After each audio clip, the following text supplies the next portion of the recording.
Hello दोस्तों, मैं रवि स्वागत करता हूँ आप सभी का इकोनॉमिक्स हाउस की एक और वीडियो में, जिसमें आज हम फॉरेन एक्सचेंज को एक शॉट में कंप्लीट कर देंगे। जी हाँ, लेके आ गए हूँ आपके लिए एक और शानदार वीडियो जिसमें हम फॉरेन एक्सचेंज से रिलेटेड आपके सारे डाउट क्लियर कर देंगे। बस आप मेरे साथ इस वीडियो में बने रहिएगा और देखते हैं कि कैसे आप फॉरेन एक्सचेंज के हर एक टॉपिक को अपनी फिंगर्स पे काउंट करके याद कर लेंगे। तो बिना किसी टाइम को वेस्ट किए चलिए शुरू करते हैं। सबसे पहले समझते हैं कि फॉरेन एक्सचेंज का मतलब क्या होता है। फॉरेन एक्सचेंज समझिए, जैसे आप इंडिया में रहते हैं तो इंडिया में जब आप रहते हैं तो आपके पास इंडिया में कोई करेंसी होती है, जैसे रुपीस। तो रुपीस को जब आप इंडिया में रहते हैं तो इसको बोलेंगे हम डोमेस्टिक करेंसी। अब डोमेस्टिक करेंसी क्योंकि आपका ये देशी, आपका घरेलू करेंसी है। इसी तरीके से आपके लिए जो विदेश होगा, जैसे अमेरिका हो गया, रशिया हो गया, इन सब की जो करेंसी होगी वो उनकी डोमेस्टिक करेंसी, लेकिन हमारे लिए वो देश क्या है, विदेश है। तो इसीलिए वो हमारे लिए कहलाते हैं फॉरेन एक्सचेंज। एक्सचेंज का मतलब दोस्तों ये हो गया कि वो एक ऐसी वैल्यू होती है जिसके बदले हम गुड्स का एक्सचेंज कर सकते हैं, इसीलिए हम उसको फॉरेन एक्सचेंज बोलते हैं। Clear? Foreign currency is nothing but the foreign exchange. Foreign exchange foreign currency ही होती है। Foreign exchange is the act of trading different nations money and exchange rate is the price of. अब समझते हैं कि exchange का rate क्या होता है। एक्सचेंज रेट क्या होता है दोस्तों? जिस रेट पे आप अपने घरेलू करेंसी यानी कि डोमेस्टिक करेंसी को विदेश की करेंसी यानी कि फॉरेन करेंसी के साथ एक्सचेंज कर दो, बदल दो, उस रेट को हम फॉरेन एक्सचेंज रेट बोला गया है। सर आपने क्या बोला? चलिए समझते हैं एग्जांपल से। सो सपोज आपके पास आपको $1 चाहिए, $1 चाहिए। अब $1 की जो मार्केट में वैल्यू है, मान लीजिए वो 80 रुपये है। तो आपने क्या करा, आपने $1 के बदले 80 रुपये दे दिया, यानी कि आपको $1 की कॉस्ट पड़ी 80 रुपये। तो वो आपकी एक्सचेंज रेट हो गई। एक्सचेंज रेट कितनी हो गई? 80 रुपये। $1 को खरीदने की जो एक्सचेंज रेट हो गई वो हो गई 80 रुपये, यानी कि रेट हो गया 80 रुपये। इसी को हम बोलते हैं foreign exchange rate. Foreign exchange rate is that rate at which domestic currency is converted और exchange in return of foreign currency. Understood? Simple. चलिए आगे बढ़ते हैं। इस फॉरेन एक्सचेंज रेट यानी कि जो सिस्टम है फॉरेन एक्सचेंज रेट के, इसके तीन तरीके हैं। तीन सिस्टम है, हमको तीनों सिस्टम हमारे सिलेबस में हो, तीनों अच्छे से पढ़ लेंगे। सबसे पहला जो सिस्टम है वो है फ्लेक्सिबल, यानी कि फ्लेक्सिबल एक्सचेंज रेट, जिसको हम फ्लोटिंग एक्सचेंज रेट भी बोलते हैं। दूसरा जो है वो है हमारा fixed exchange rate, flexible exchange rate, fixed exchange. और तीसरा हमारा मैनेज एक्सचेंज रेट, जिसे हम डर्टी फ्लोटिंग रेट भी कहते हैं। चलिए सबसे पहले स्टार्ट करते हैं हम अपने फ्लेक्सिबल एक्सचेंज रेट से। क्या होता है फ्लेक्सिबल एक्सचेंज रेट? देखिए, मार्केट, जब कोई चीज का लेन देन हो रहा था उसका एक मार्केट होगा। जिस मार्केट के अंदर गवर्नमेंट का कोई रोल नहीं होता उसको ही हम फ्लेक्सिबल एक्सचेंज रेट कहते हैं। सर अगर गवर्नमेंट का लेन देन नहीं है तो लेन देन है किसका? मतलब गवर्नमेंट का अगर रोल नहीं है तो रोल किसका है? तो रोल होता है डिमांड और सप्लाई का। यहां पर अपने आप ही डिमांड और सप्लाई से फॉरेन एक्सचेंज का लेन देन किया जाता है। It is a system of exchange rate in determined by the market forces. Market force मतलब and supply demand and supply in foreign exchange। समझिए कैसे। सपोज हमारे पास एक मैं हूं, अब मुझे क्या कहते हैं, मार्केट के अंदर डॉलर चाहिए। तो समझिए कि अभी 70 रुपए थे। डॉलर की जो प्राइस थी वो 70 रुपए थे। तो 70 रुपए पे मैं $100 खरीदने के लिए तैयार हूं। 70 रुपए पे मैं $100 खरीदने के लिए तैयार हूं। तो क्वांटिटी कितनी हो गई? $100। यानी कि $1 जब 70 रुपए का था तो मैं $100 मतलब जो क्वांटिटी है वो मैं $100 खरीदने के लिए तैयार हूं। तो $100 कितने के हो जाएंगे भाई? 100 इंटू में 70 इज इक्वल टू हो जाएगा हमारा 7000। अंडरस्टूड? बट जैसे ही डॉलर की प्राइस बढ़ गई, अब डॉलर की प्राइस बढ़ के कितनी हो गई? 80 हो गई। मान लीजिए 80 हो गई। तो जैसे ही डॉलर की प्राइस बढ़ेगी क्वांटिटी घट के नीचे आ जाएगी, और क्वांटिटी घट के नीचे आ गई तो मैं सिर्फ 80। क्यों भाई, डॉलर महंगा हो गया। पहले मैं सिर्फ $1 के 70 रुपए दे रहा था, तो 7,000 पे मुझे $100 मिल जाते हैं। अभी अगर मुझे $100 खरीदने पड़ेंगे तो मुझे $100 के लिए 100 इंटू में 80 रुपए यानी कि $8,000 देने पड़ेंगे। $100 की कीमत $1,000 ज्यादा हो गई, $1 की कीमत $10 बढ़ गई, तो मुझे तो महंगा पड़ रहा है ना भाई। और अगर मैं एक रेशनल कंज्यूमर हूं तो मैं डिमांड क्या करूंगा, इसकी कम करूंगा। जैसे ही डॉलर के प्राइस बढ़े डिमांड क्या हो जाएगी, कम हो जाएगी। डिमांड कम हो गई क्योंकि यहां पर डॉलर के प्राइस इंक्रीज हो गए।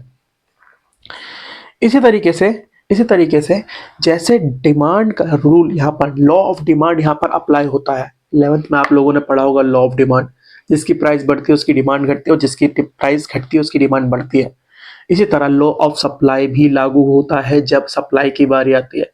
अगर अगर किसी, जैसे कि आप ये डायग्राम में देख सकते हैं, अगर प्राइस R1 पे है तो क्वांटिटी Q1 है, लेकिन लॉ ऑफ सप्लाई क्या कहता है, जैसे प्राइस बढ़ेगी क्वांटिटी भी सप्लाई बढ़ा दो, और जैसे ही प्राइस घटेगी क्वांटिटी सप्लाई घटा दो। यहाँ जैसे ही प्राइस बढ़ी हमारी क्वांटिटी सप्लाई क्या हो गई, इंक्रीज हो गई। और जैसे ही अगर ये उल्टा हो जाएगा तो हमारी क्वांटिटी सप्लाई क्या हो जाएगी, घट जाएगी। तो मार्केट के अंदर मार्केट फोर्सेस लागू होंगे, और इसी को हम बोलते हैं फ्लोटिंग एक्सचेंज रेट। फ्लोटिंग यानी कि flexible exchange rate. There is no government intervention, government का कोई रोल नहीं होता fixing exchange rate. There is no stability in foreign exchange rate, कोई स्टेबिलिटी नहीं होती। मार्केट के अंदर देखिए अनसर्टेनिटीज होती है, डिमांड सप्लाई लगातार चेंज होती रहती है, तो इसी की वजह से मार्केट अनस्टेबल रहती है, और कभी भी मार्केट के अंदर रेट सेम नहीं रहता।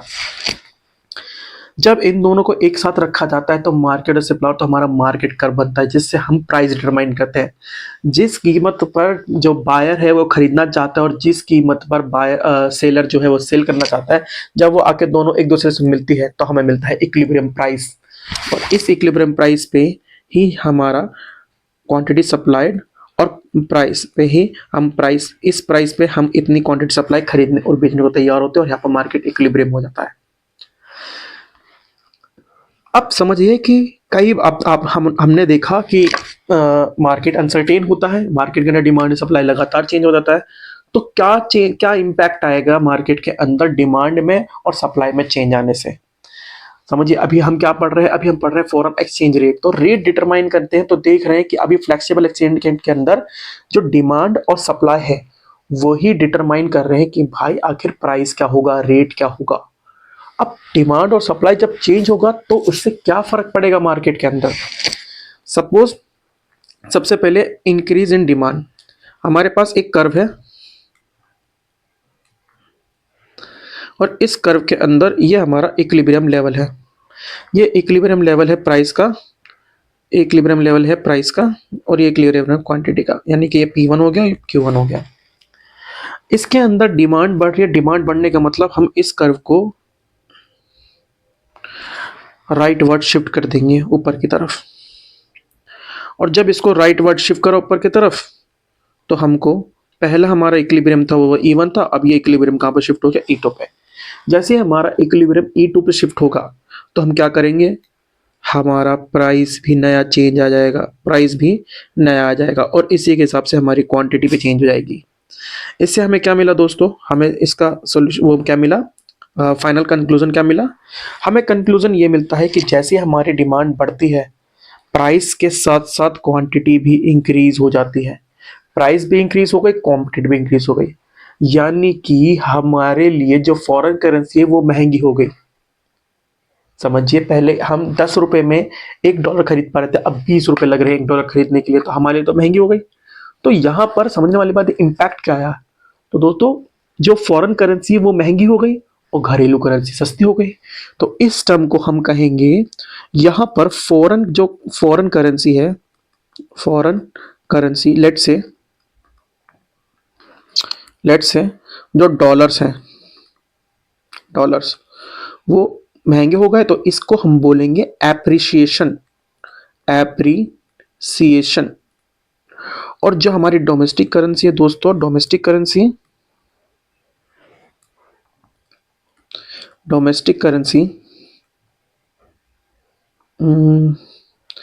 वो दोस्तों क्या हो जाएगी, हमारी डेप्रिशिएट हो जाएगी। डेप्रिशिएट उसको बोलेंगे डेप्रिसिएशन।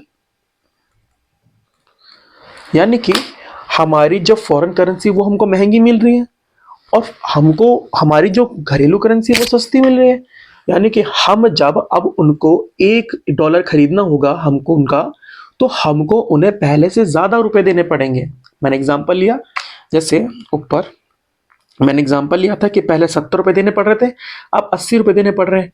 तो यानी कि जब मैं उनके यहाँ से पहले ₹70 में जो सामान खरीद पा रहा था, अब मुझे वो 80 का पड़ेगा।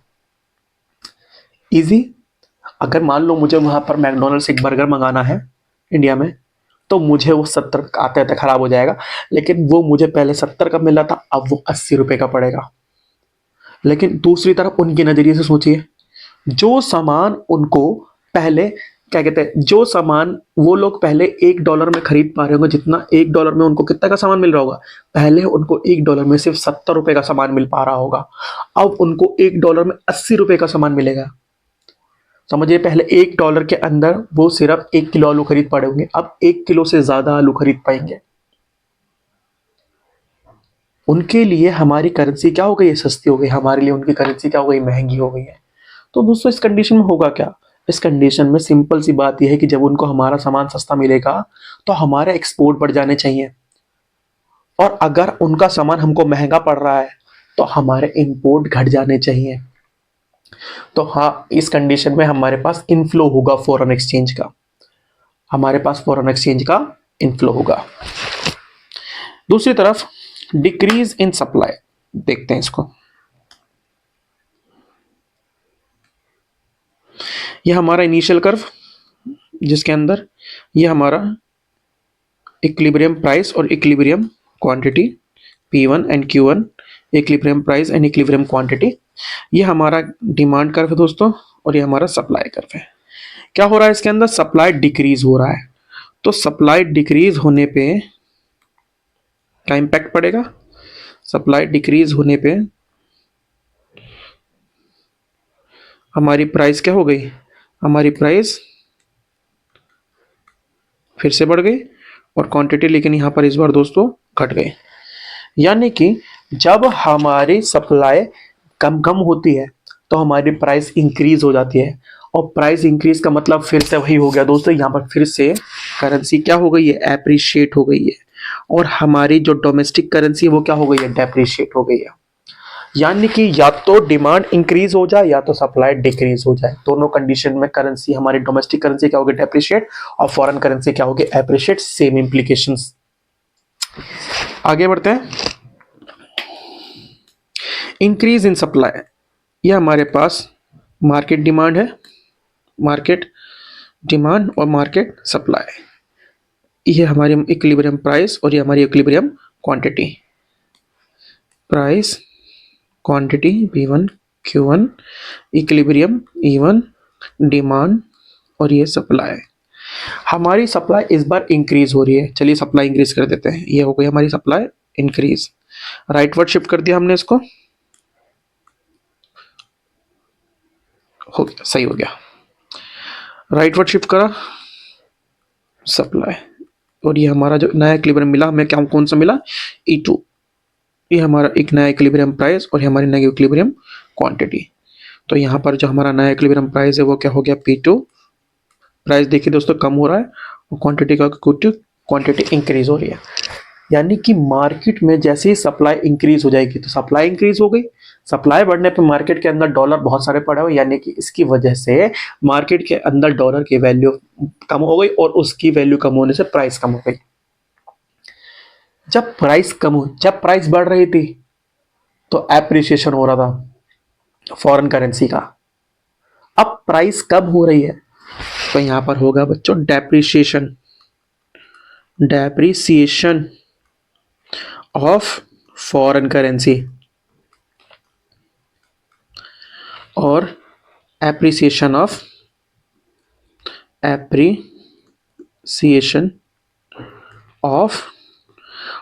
डोमेस्टिक करेंसी,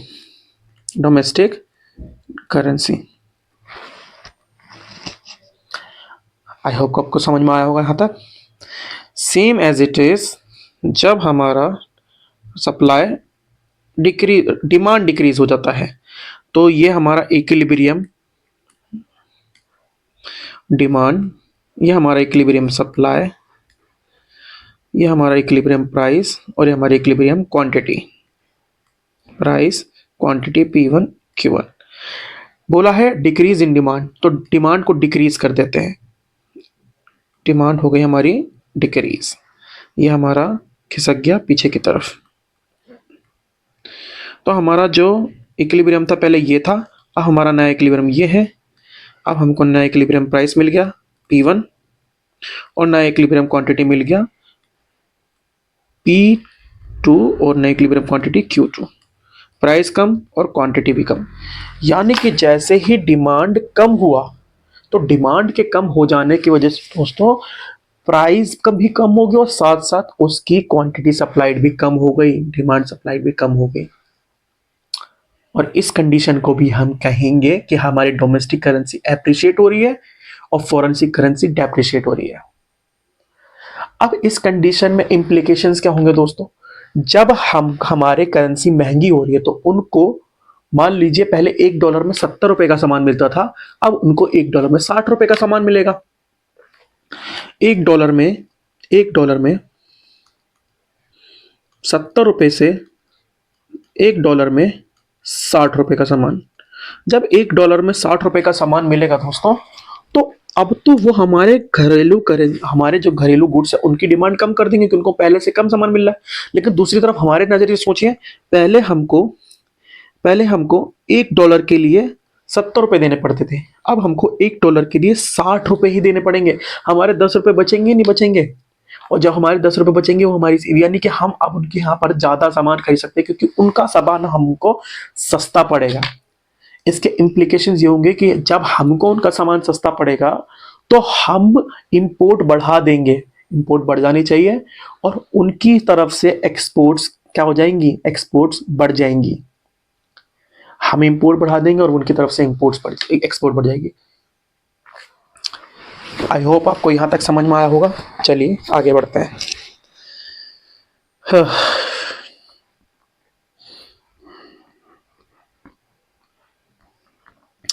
नया जो एक्सचेंज रेट है वो हमारा नेक्स्ट टॉपिक है, fixed exchange rate.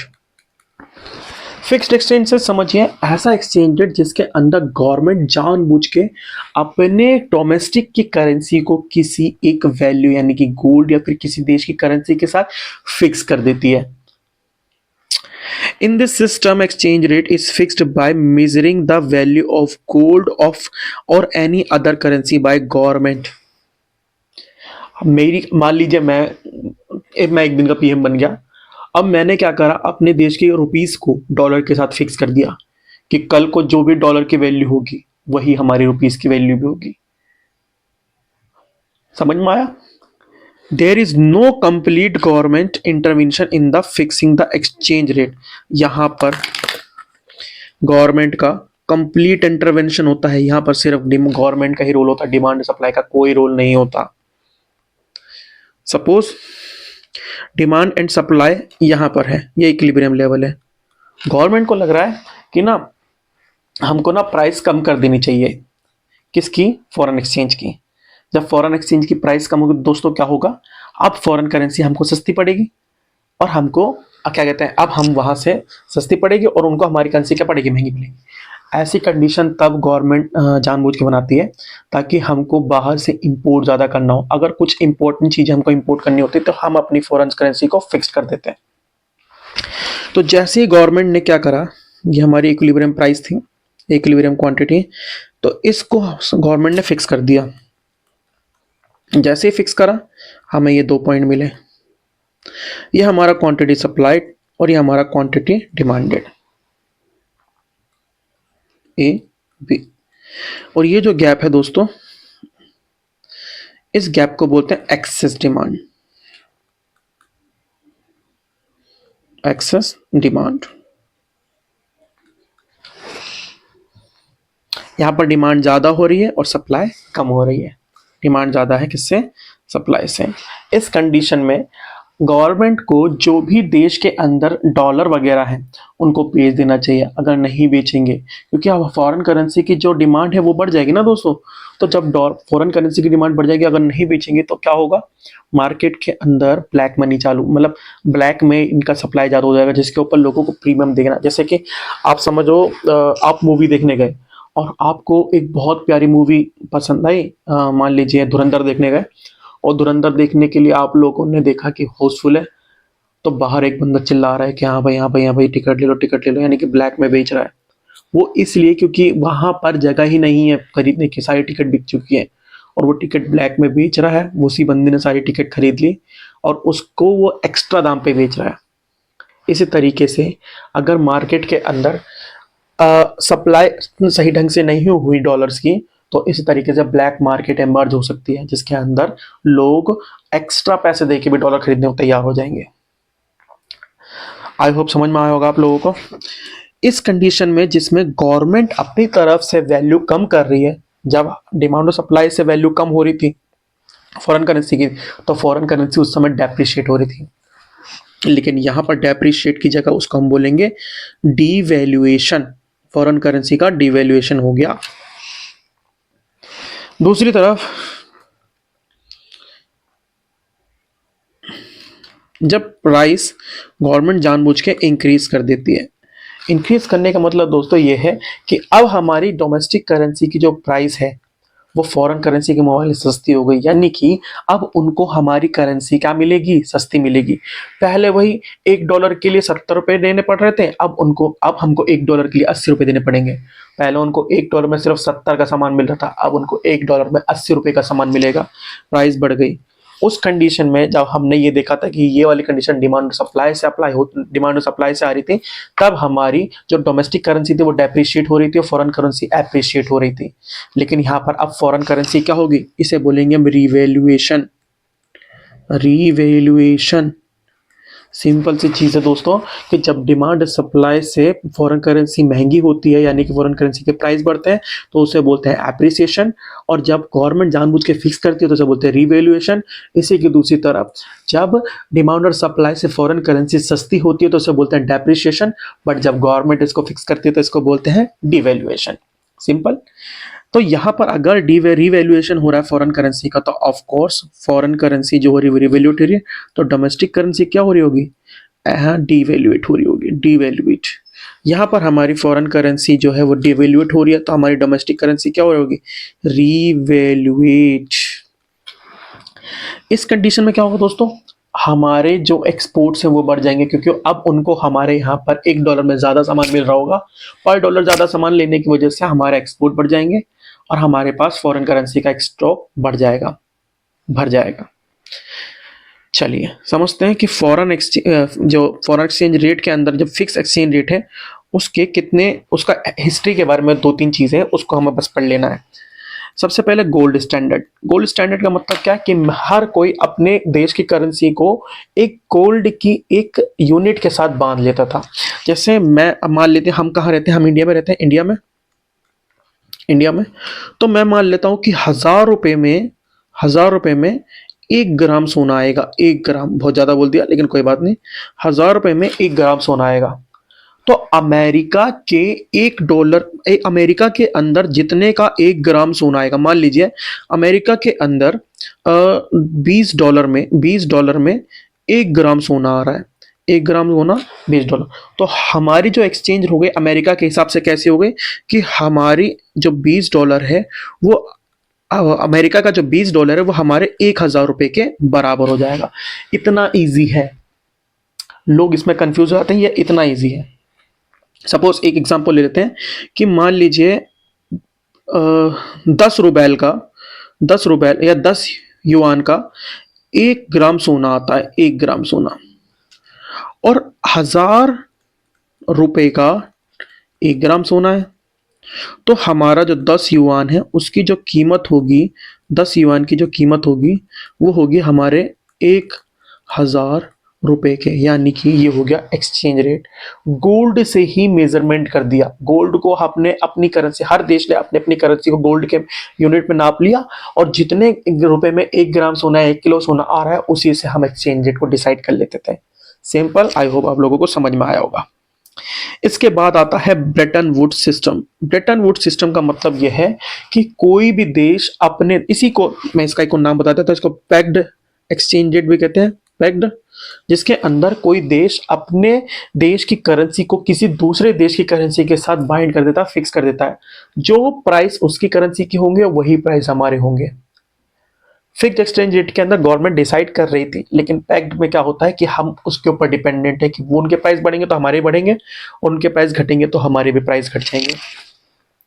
Under a system of fixed exchange rate, all countries but the US had inefficient monetary policies for internal balance. The principal tool for internal balance was fiscal policy. The principal tool external balance for borrowing the IMF. चलिए सबसे पहले अब इसके बाद समझते हैं merit and demerit of flexible and fixed exchange rate. Flexible exchange rate के merits क्या है दोस्तों?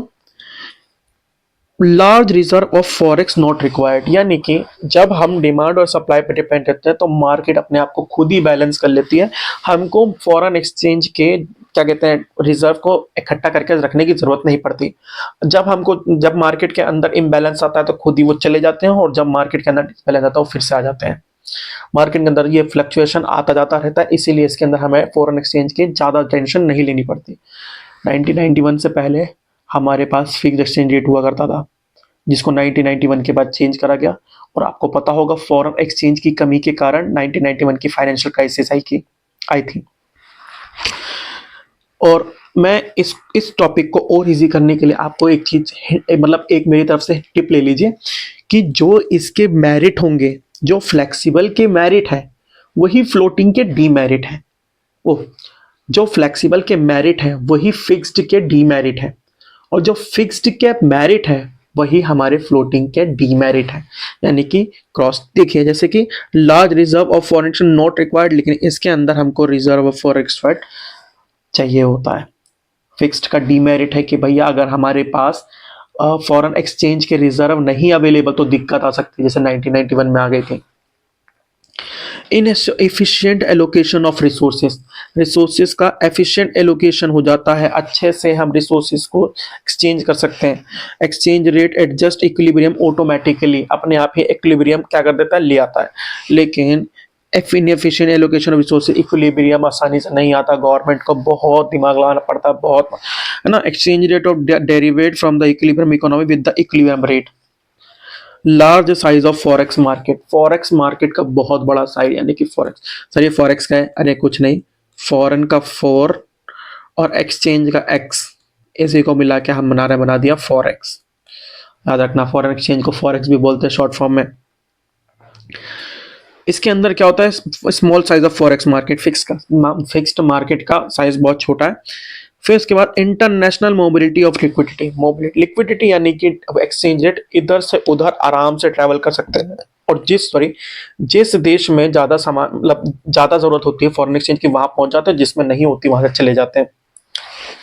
Venture capital promotes venture capital in the international market, लेकिन यह वेंचर कैपिटल को इनकरेज नहीं करता, यह इनकरेज करता है। चलिए डीमेरिट देखते हैं। मैंने बताया हमारे फ्लेक्सिबल के जो मेरिट है इसके डीमेरिट थे, लेकिन जो फ्लेक्सिबल के डीमेरिट होंगे वो हमारे फिक्स्ड के मेरिट्स होंगे। जैसे मार्जिनलाइजेशन ऑफ वीक करेंसीज, यानी कि जो कमजोर करेंसीज होते हैं दोस्तों, जैसे मार्केट के अंदर बहुत सारी ऐसी चीजें होती हैं जो बड़े बड़े ब्रांड्स के आगे पीछे हो जाती हैं, जो कम ज़्यादा फेमस चीजें नहीं होती, जैसे JBL बॉट वगैरह, ये सब बड़ी कंपनीज है स्पीकर की, तो इनके पीछे जो छोटी कंपनीज है उनको कोई पूछता नहीं जल्दी से। इसी तरीके से जो बड़ी बड़ी कंट्रीज होती हैं जैसे USA, इंडिया, चाइना, इनकी करेंसी इतनी ज़्यादा स्ट्रांग होती है कि मार्केट के अंदर जो कमज़ोर करेंसी होती है वो साइड हो जाती हैं, जो उनको मतलब कोई भी भाव नहीं देता, वो पड़ी रहती है किनारे। इसे बोलते हैं मार्जिनलाइजेशन। लेकिन अगर हम अपनी करेंसी को ही फिक्स कर दे तो किसी देश की करेंसी के साथ, तो वो भी क्या करेगी, कॉम्पीट कर पाएगी। तो मार्जिनलाइजेशन क्या है, फ्लेक्सिबल का डीमेरिट है लेकिन फिक्स्ड का मेरिट है।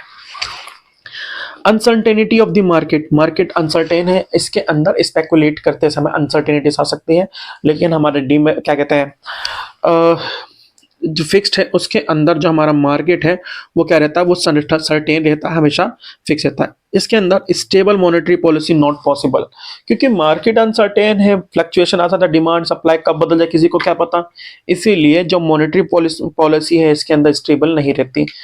इसके बाद है स्पेकुलेशन ऑफ इन्फ्लेशन, हम इन्फ्लेशन के बारे में स्पेकुलेट नहीं कर सकते, क्योंकि डिमांड और सप्लाई कभी भी क्या हो सकता है, चेंज हो सकता है। चलिए आगे बढ़ते हैं। इसके बाद जो हमारा थर्ड एक्सचेंज रेट आता है उसे हम बोलते हैं मैनेज्ड फ्लोटिंग रेट, यानी कि इसका दूसरा नाम क्या है, डर्टी फ्लोटिंग रेट।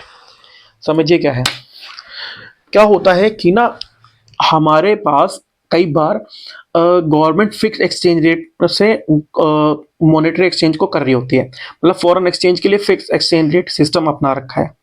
अब समझिए इस चीज को, मुझे बाहर से ना सामान मंगाना है।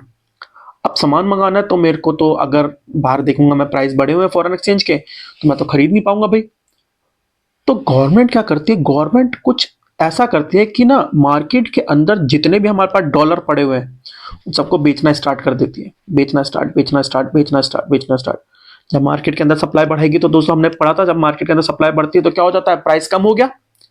अब फॉरेन एक्सचेंज जब प्राइस कम होगा तो वो डेप्रिशिएट हो जाएगी, और डेप्रिशिएट हो जाएगी तो अब उनकी करेंसी क्या हो गई, सस्ती हो गई।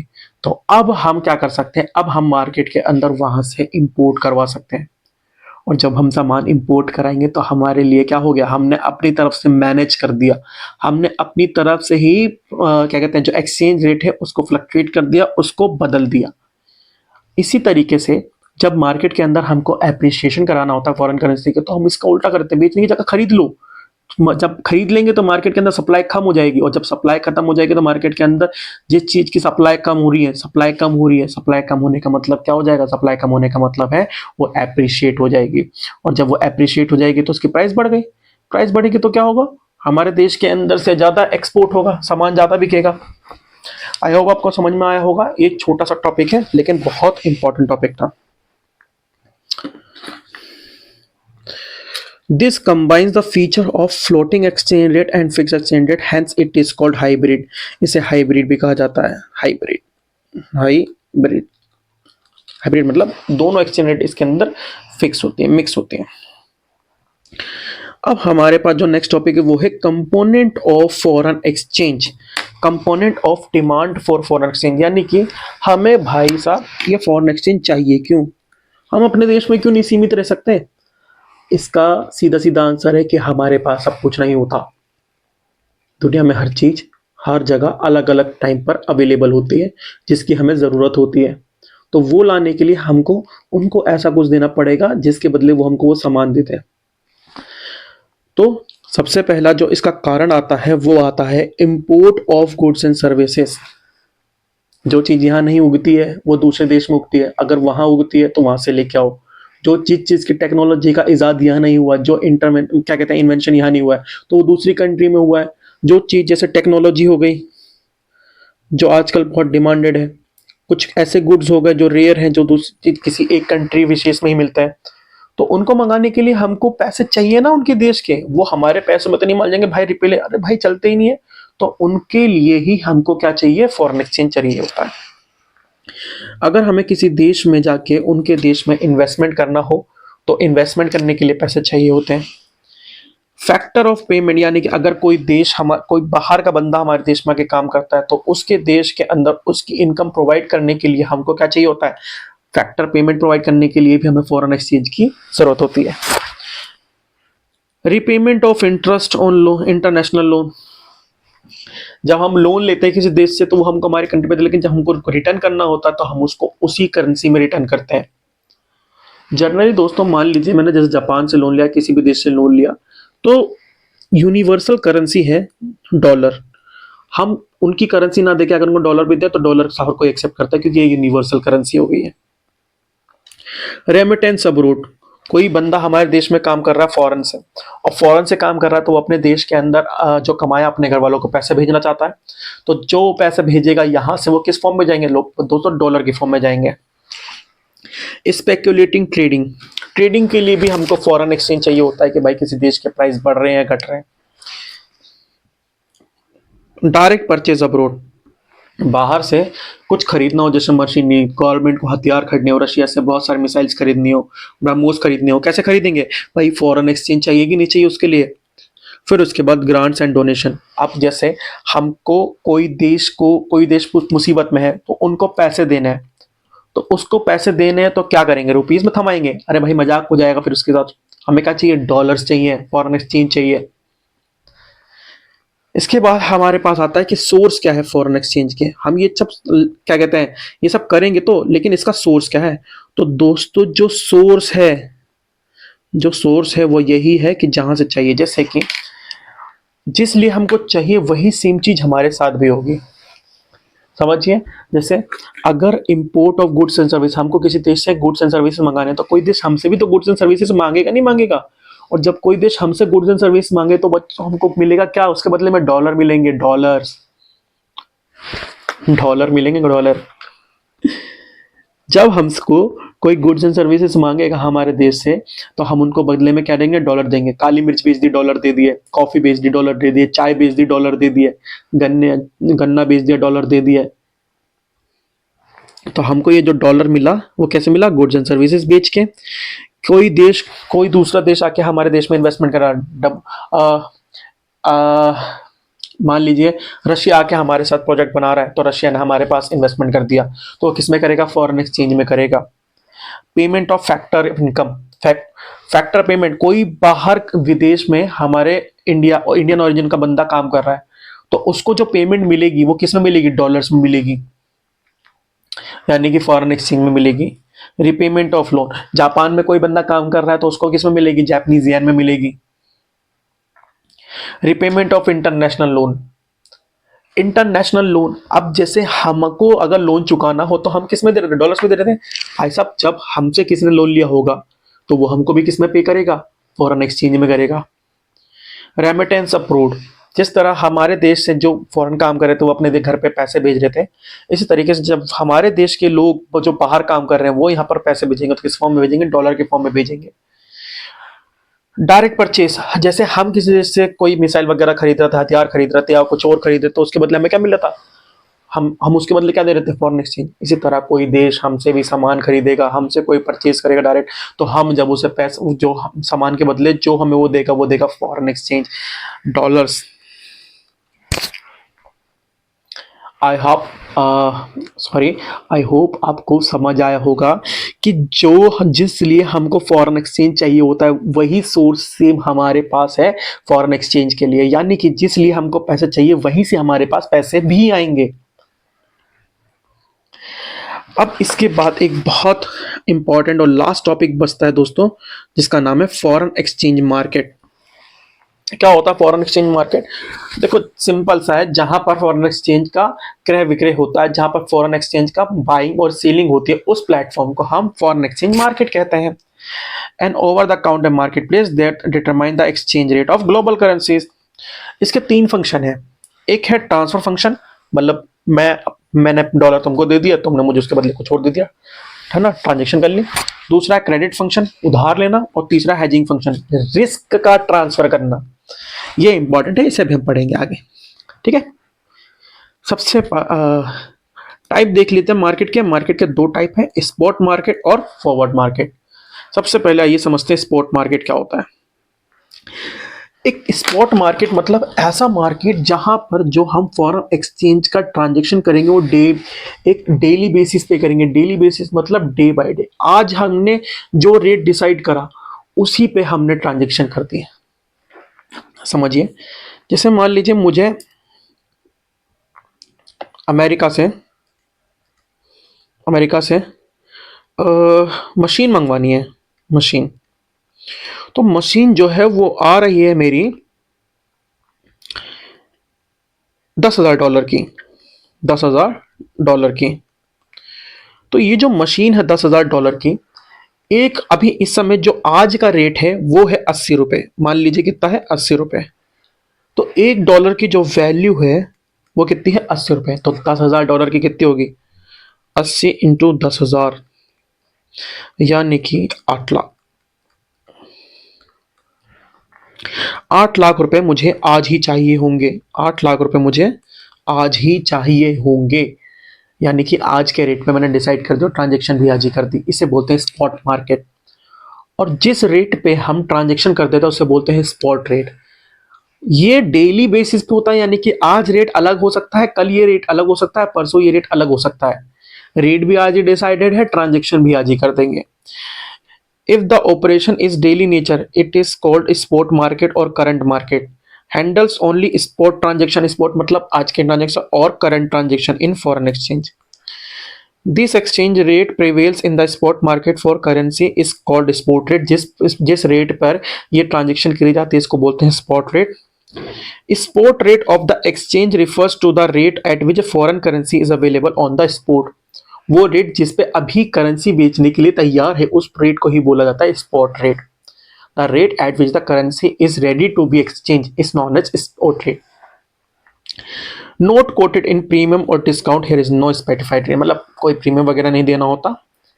इसके बाद समझते हैं दोस्तों फॉरवर्ड मार्केट क्या होता है। इसी के अंदर हमारा कवर्ड होता है हेजिंग फंक्शन। हेजिंग फंक्शन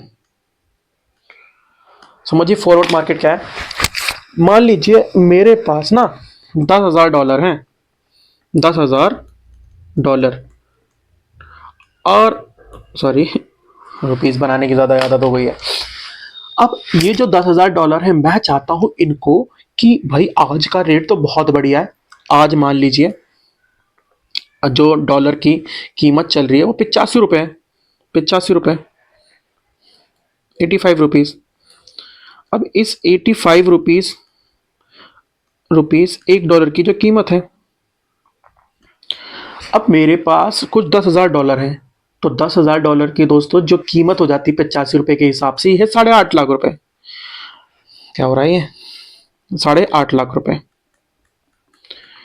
लेकिन दिक्कत यह है कि दोस्तों कि मुझे ना यहाँ पर अभी मुझे इसको एक्सचेंज नहीं करना, मुझे अभी जरूरत नहीं है।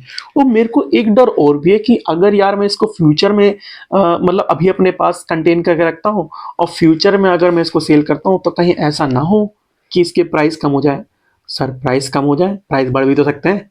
हाँ प्राइस बढ़ भी सकते हैं, लेकिन मुझे ज्यादा डर लग रहा है कि प्राइस कम हो जाएंगे। मैं एक्सपेक्टेड कर चल रहा हूँ प्राइस कम हो जाएंगे। तो मैं क्या करूंगा फॉरवर्ड मार्केट के अंदर मैं किसी से आज की डेट पे है, आज के रेट पे डील कर लूंगा कि भाई 3 महीने बाद या जिस भी टाइम बाद फ्यूचर में जो भी डेट डिसाइड करेंगे, 7 दिन, 21 दिन, है ना, 1 महीना, 3 महीना, जो भी डिसाइड करेंगे वो, कि भाई मैं फ्यूचर में आपसे जाके इतने रुपए वापस ले लूंगा उसी रेट पे जो मैंने उस दिन डिसाइड करते हैं। फॉर एग्जाम्पल जैसे अभी मैंने ये लिया, $10,000 है, 85 रुपए आज की डेट है। मान लीजिए 3 महीने बाद मैंने 3 मंथ बाद मैंने कि डिली वो करा, वादा करा कि मैं 3 महीने बाद आपसे $10,000 उसी दिन 85 रुपए के हिसाब से ले लूंगा, भले उस दिन कोई सा भी रेट हो। तो यहां पर क्या हुआ, इस बंदे ने अपना रिस्क ट्रांसफर कर दिया सामने वाले पे। अब जो सामने वाला बंदा होगा वो इनसे ले लेगा भाई, ठीक है। जब 3 महीने बाद देखा तो यहाँ पर दो कंडीशन हो सकती है, या तो रेट क्या हो सकता है, या तो रेट ज्यादा हो सकता है, या तो रेट क्या हो सकता है, कम हो सकता है। मान लीजिए रेट ज्यादा हो, 90 रुपए हो गया हो, तो 9 लाख रुपए यानी कि 50,000 का जिसने ट्रांजेक्शन करी होगा उसको तो 50,000 का फायदा हुआ होगा, लेकिन उस बंदे को अपने तो पैसे वापस मिल गए।